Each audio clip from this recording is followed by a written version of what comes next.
दोस्तों बात करें Xiaomi इंडिया की एक नंबर 1 स्मार्टफोन ब्रांड था। इंडिया में उसके फोन्स काफी ज्यादा पसंद किए जाते थे। Redmi Note सीरीज हर साल बेस्ट सेलर की लिस्ट के अंदर आती थी, लेकिन आज के समय में कहानी बिल्कुल उल्टी हो गई है। Redmi Note के फोन बेस्ट सेलिंग फोन्स के अंदर नहीं आते। सरप्राइजिंगली 20,000 रुपए के अंदर 2022 में सबसे ज्यादा बिकने वाला फोन OnePlus का Note CE2 Lite बना। ऑनलाइन भी Xiaomi के से रिलेटेड काफी ज्यादा नेगेटिव सेंटिमेंटल लोगों में, क्योंकि काफी सारे पुराने Xiaomi के जितने भी कस्टमर्स थे जिन्होंने Xiaomi के ऊपर भरोसा करके फोन लिया, कई सारे लोगों का भरोसा यहाँ पे टूटा है। मतलब आखिर ऐसा हो क्या गया कि Xiaomi जहाँ पे इंडिया में सबसे ज्यादा पसंद किया जाता था, सबसे अच्छे फोन्स निकालता था, आज कहानी पूरी उल्टी पड़ गई है।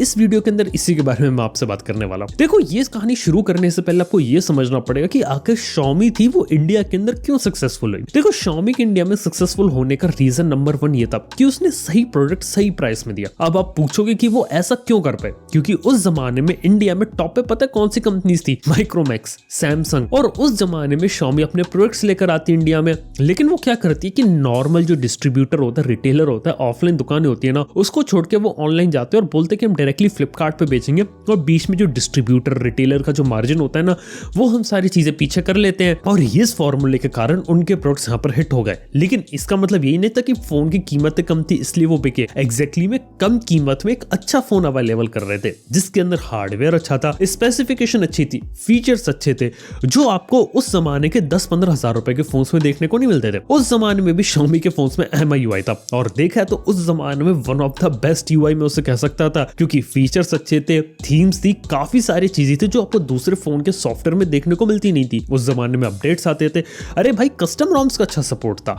ये काफी सारी ऐसी चीजें थी जो Xiaomi के लोगों को काफी ज्यादा पसंद आई, और इसके बाद Xiaomi ने लोगों का भरोसा जीतना शुरू किया और धीरे धीरे मार्केट में पॉपुलर हो गया। और 2017 के एंड तक ये लोग इंडिया में नंबर 1 बन गए थे। नंबर 1 बनने के बाद भी इन्होंने अपनी पोजीशन कई सालों तक मेंटेन करी, और लोगों को ये चीज उनकी पसंद थी कि कंपनी बड़ी भी हो गई तब भी लोगों का ख्याल रखती है, अच्छे प्राइस में अच्छी स्पेसिफिकेशन वाले फोन निकालती है। ये 20,000 रुपए के अंदर 120 हर्ट्ज एमोलेड स्क्रीन Xiaomi की Redmi Note सीरीज लाई थी। Poco F1 को ट्रू फ्लैगशिप कलर कहा जाता है। स्नैपड्रैगन 845 21,000 रुपीस में ले आया था। उस जमाने में अनबिलीवेबल चीज थी। वो सारी ऐसी चीजें कर रहे थे जो दूसरी कंपनी सोच भी नहीं सकती थी। लेकिन बात करें 2023 की, तो कहानी क्या बदल गई। देखो, सबसे पहली चीज, आज के समय में जो लोगों का जो भरोसा है Xiaomi के ऊपर से वो जा रहा है, क्योंकि पिछले कुछ समय में Xiaomi के कुछ फोन्स के अंदर लोगों को दिक्कतें आई है। आम तौर पे आप लोग जानते हैं कि Poco X2 Pro, X3 Pro के यूजर्स को मदरबोर्ड के इश्यूज आए, Redmi Note सीरीज के यूजर्स को कुछ कैमरा डेट के इश्यूज आए। हालांकि Redmi और Xiaomi, Poco इन सब ने मिलकर थोड़ी चीजें टैकल करने की कोशिश करी, लेकिन मेरे हिसाब से थोड़ा सा लेट हो गए करने में।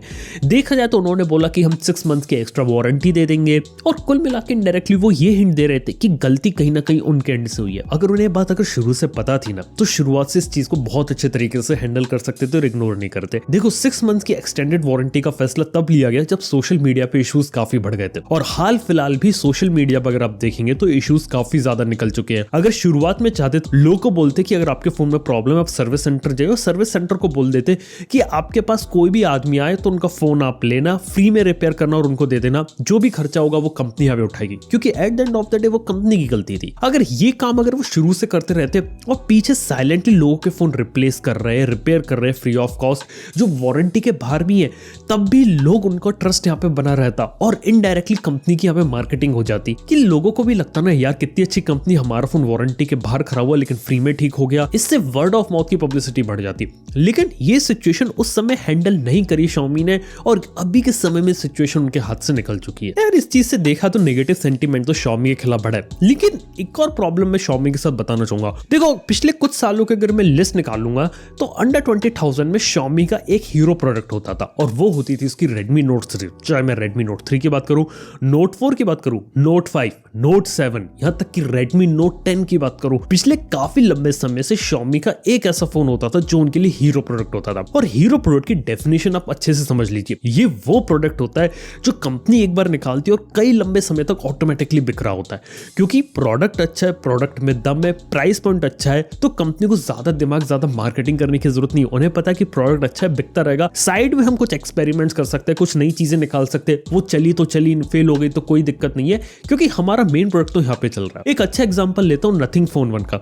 नथिंग फोन 1 के बारे में आज भी हम बात करते हैं। क्योंकि 30,000 रुपए के अंडर वो एक अच्छा फोन है, अच्छी स्पेसिफिकेशन देता है, ओवरऑल लोगों को अच्छा एक्सपीरियंस यहाँ पे देता है। इसलिए आज के समय में भी नथिंग फोन 1 के बारे में बात की जाती है और वो एक हीरो प्रोडक्ट का काफी अच्छा एग्जांपल है कि कैसे सारी चीजें फिक्स करके एक सिंगल प्रोडक्ट उसे बना दिया कि वो लंबे समय तक यहाँ पर चलता रहे। लेकिन आज के समय में अगर मैं पूरे Xiaomi की लाइनअप देखूं, चाहे इसमें Xiaomi का फोन हो, Redmi का फोन हो या Poco का फोन हो, यहाँ पर इस पूरी लाइनअप में ऐसा कोई भी प्रोडक्ट नहीं जिसे मैं एक हीरो प्रोडक्ट कह सकूं। यानी कि एक प्रोडक्ट है यार, ये मेरे को याद रह गया, Redmi Note 12 सीरीज आई थी लेकिन उसे भी सब लोग भूल चुके हैं। कोई भी ढंग का फोन यहाँ पर आपको देखने को नहीं मिल रहा। ये एक सबसे बड़ी चीज है यहाँ पे Xiaomi के साथ। इसके साथ ही यहाँ पे बात करना चाहूंगा Xiaomi के कुछ रीसेंट चेंजेस की। आप लोगों को तो पता है कि Xiaomi में मनु कुमार जैन थे और उन्होंने Xiaomi को ग्राउंड से खड़ा किया था 2014 से। बहुत अच्छी चीज थी और एक तरह से Xiaomi इंडिया का फेस बने हुए थे। लेकिन पिछले एक साल से वो Xiaomi इंडिया से थोड़ा दूर थे और हाल ही में उन्होंने कंपनी से रिजाइन कर लिया और ये सबके लिए शॉकिंग न्यूज थी कि मनु कुमार जैन Xiaomi से बाहर हो गए। खैर ये तो काफी बड़ा एक एग्जांपल हमने ले लिया मनु कुमार जैन का, लेकिन मनु कुमार जैन अकेले पूरी कंपनी नहीं चलाते थे, काफी सारे लोग चलाते थे। और आपको एक बात बताने वालों में कि पिछले 2 सालों के अंदर Xiaomi के कई सारे एग्जीक्यूटिव्स ने यहाँ पे कंपनी को छोड़ा है और ऐसे बहुत सारे ऐसे लोग हैं। कंपनी के अंदर से काफी सारे लोग लगातार निकलते चले गए, जिससे कहीं ना कहीं कंपनी के अंदर कुछ ना कुछ इम्पैक्ट पड़ा, प्रोडक्ट की स्ट्रेटेजी पे इफेक्ट पड़ा और वो जो इम्पैक्ट है वो अभी हम यहाँ पर देख रहे हैं। उम्मीद करते हैं कि अब जो नई लीडरशिप है, जो नए लोग आए हैं, वो लोग इस चीज को समझे, संभाले और अच्छे तरीके से यहाँ पर आगे बढ़े। चलो यार ये तो Xiaomi कंपनी की बात थी, लेकिन इसके बाद मैं आपसे बात कर सकता हूँ Xiaomi के MIUI की। देखो MIUI को पसंद क्यों किया जाता था? क्योंकि वो एक अच्छा UI था, फीचर्स अच्छे थे, स्टेबल था, स्मूथ था, मजा आता था और टाइम पे अपडेट्स आते थे। आज के समय में कहानी बिल्कुल अपोजिट सी है। देखो MIUI में शुरू में एड्स और ब्लोटवेयर की दिक्कत आई, लेकिन काफी हद तक उन्होंने फीडबैक लेके एड्स वगैरह हटा दिए। लेकिन अभी भी MIUI के अंदर कुछ आपको एक्स्ट्रा ब्लोटवेयर यहाँ पर आपको देखने को मिलते हैं। मेरे हिसाब से कम जो अपने महंगे प्रीमियम फोन ला रहे हैं उनको बिल्कुल ही क्लीन कर दे, एक अच्छी बात होगी ना। इसके साथ ही MIUI अपने बग्स के लिए जाना जाने लगा है, क्योंकि MIUI के फोन्स में जब लोग यूज कर रहे हैं तो कहीं ना कहीं उन्हें बग्स या दिक्कतों का सामना करना पड़ता है। इसके साथ ही कई लोगों ने बात नोटिस करी, यार MIUI 14 में हमें ये फीचर्स बता है लेकिन हमारे पोको के फोन में MIUI चलता है, लेकिन इसमें तो इतनी चीज अवेलेबल है ही नहीं। यार इस टाइप की दिक्कतें यहाँ पे लोगों को फेस करनी पड़ी है। इसके साथ ही बात किया तो डिलेड अपडेट्स के बारे में भी बात कर सकते हैं कि कैसे कई सारे फोन में 6 महीने में एक अपडेट आता है। ऊपर से Android 13 का अपडेट भी कितना ज्यादा डिले हुआ है फोन्स के लिए। काफी सारे फोन्स में 5G अपडेट भी उन्होंने प्रोवाइड नहीं किया। Mi 10T एक प्रॉपर 5G फोन के नाम से प्रमोट किया, लेकिन उसके अंदर 5G का अपडेट नहीं दिया, Jio 5G का। VONR का अपडेट यहाँ पे लूज कर गए। यार MIUI एक ऐसी चीज है कि वो इनके स्ट्रॉन्ग प्रोडक्ट है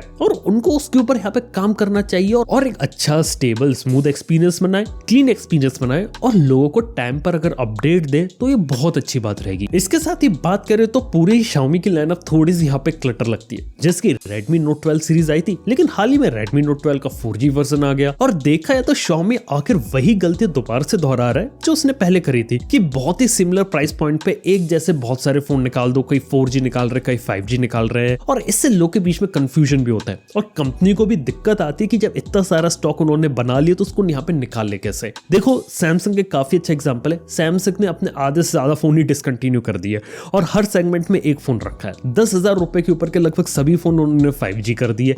बहुत ही सिंपल स्ट्रेटेजी से चल रहे हैं और लिमिटेड फोन्स के ऊपर अगर Xiaomi भी फोकस करे ना तो भी वो एक अच्छा काम कर सकते हैं। इसके साथ ही हाल ही में Xiaomi ने अपने फ्लैगशिप फोन्स भी निकाले, जैसे Xiaomi 13 Pro। Literally Xiaomi 13 Pro एक अच्छा फोन उन्होंने बनाया, कैमरा उसके अंदर अच्छा गया, लाइका के साथ पार्टनरशिप अच्छी करी और ओवरऑल एक प्रीमियम फोन बनाया प्रीमियम प्राइस टैग पे। लेकिन पता है प्रॉब्लम क्या आती है कि लोगों का ट्रस्ट कि इतना महंगा फोन जाके ले। हालांकि मैं बोलूंगा कि प्रोडक्ट अच्छा है, लेकिन उतने महंगे प्रोडक्ट के लिए लोगों को कन्विंस कर पाना थोड़ी सी दिक्कत होती है जब लोग उसका पास्ट ट्रैक रिकॉर्ड देखते हैं। जब पास्ट में लोगों ने Xiaomi के प्रीमियम फ्लैगशिप फोन्स लिए थे जैसे Mi 11 Ultra, Xiaomi 12 Pro, अगर वहां पे लोगों को एक अच्छा एक्सपीरियंस आफ्टर सेल्स का, सॉफ्टवेयर अपडेट का, सबका एक अच्छा एक्सपीरियंस अगर मिलता रहता तो वो जनता आगे चल के जरूर अपग्रेड करती Xiaomi 13 Pro। क्योंकि देखा तो पास्ट में OnePlus ने भी ऐसा किया, धीरे धीरे अपने फोन्स के रेट इंक्रीज करे लेकिन एक्सपीरियंस अच्छा रखा तो OnePlus आज महंगे में बिकता है। Samsung अपने 1 लाख रुपए के ऊपर के फोन यहाँ बेच लेता है, जबकि शुरुआत में Samsung ने बजट फोन से करी थी। ऐसे ही यहाँ पे Vivo की बात करें तो आज के समय में Vivo अपनी X सीरीज तक बेच लेता है जो बहुत एक्सपेंसिव होती है। लेकिन फिर भी Xiaomi वाले इस चीज को पुल ऑफ करने की कोशिश करें, लेकिन अभी भी जो पास्ट एक्सपीरियंस है अगर लोग अगर वो सही नहीं करेंगे तो वो एक चीज होगी।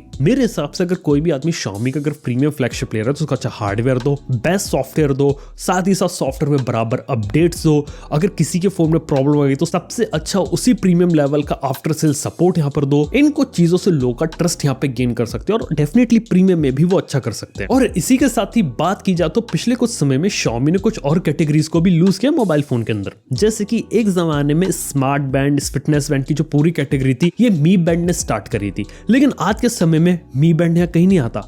स्मार्ट वॉचेस, फिटनेस बैंड की कैटेगरी में Xiaomi इंडिया के अंदर दूर दूर तक नहीं है। ऐसी बात करें तो वायरलेस ईयरफोन TWS की कैटेगरी भी यहाँ पे शुरू करी थी, उस चीज के अंदर ये लोग दूर दूर तक अभी नहीं है। देखा जाए तो काफी सारे ऐसे एरियाज है जो यहाँ पे लूज कर चुके हैं। हालांकि टीवी वाले मार्केट में वो अच्छा कर रहे हैं, लेकिन यहाँ पर भी उनका मार्केट शेयर पिछले कुछ समय में कम हुआ है। ऊपर से मोबाइल फोन के बिजनेस में भी उनकी रैंकिंग यहाँ पे 3rd हो गई है। अब देखने की वो यहाँ पे कैसे बाउंस बैक करते हैं। देखो टू बी ऑनेस्ट मैं ये चाहता हूँ कि Xiaomi कंपनी अच्छी थी और अच्छे से काम कर रही थी और आगे चल के भी अच्छा काम कर सकती है, लेकिन उनको अपने अंदर कुछ चेंजेस यहाँ पे लाने की जरूरत। और अगर अपना कुछ फीडबैक देना चाहूँ जो मैंने ऑब्जर्व किया तो ये देना चाहूंगा कि देखो आप बहुत सारे फोन्स लॉन्च कर रहे हो, लिमिटेड प्राइस में लिमिटेड फोन्स लॉन्च करो, लेकिन ऐसे फोन्स लॉन्च करो कि पर्टिकुलर प्राइस सेगमेंट पे उस फोन को देख के मजा आ जाए। अब की जो मेजोरिटी फोन्स है ना वो कहीं ना कहीं ऐसा लगता है कि चाइना में फोन लॉन्च हुए और वही उठा के आप इंडिया में ला रहे हो, जबकि होना ये चाहिए कि इंडिया की ऑडियंस के हिसाब से थोड़े फोन को यहाँ पे डेवलप किया जाना चाहिए। इसके साथ ही पोको वाले ब्रांड के बारे में ये बोलना चाहूंगा कि पोको बनाया गया था पोको F1 की सक्सेस को कैश इन करने के लिए,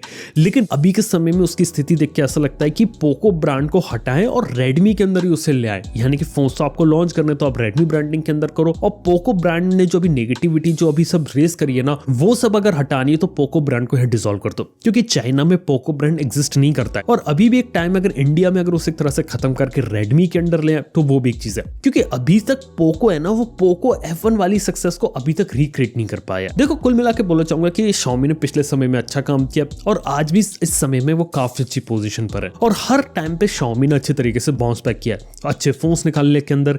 जब इंडिया में फोन्स की मैन्युफैक्चरिंग करने की बारी आई तो उन्होंने भी वो काम यहाँ पर अच्छे तरीके से किया, IoT सिस्टम लेकर आए, सारी चीज अच्छी करी। लेकिन पिछले कुछ समय जो Xiaomi ने जो प्रॉब्लम फेस करी है ना अब उन्हें थोड़ा यहाँ पे सॉल्व करने की यहाँ पे जरूरत है। बाय द वे इस बारे में क्या ओपिनियन है वो आप मुझे नीचे कमेंट बताना भूलना। थैंक यू वीडियो देखने के लिए, मैं आप समझता हूँ नेक्स्ट वन के अंदर। Good bye.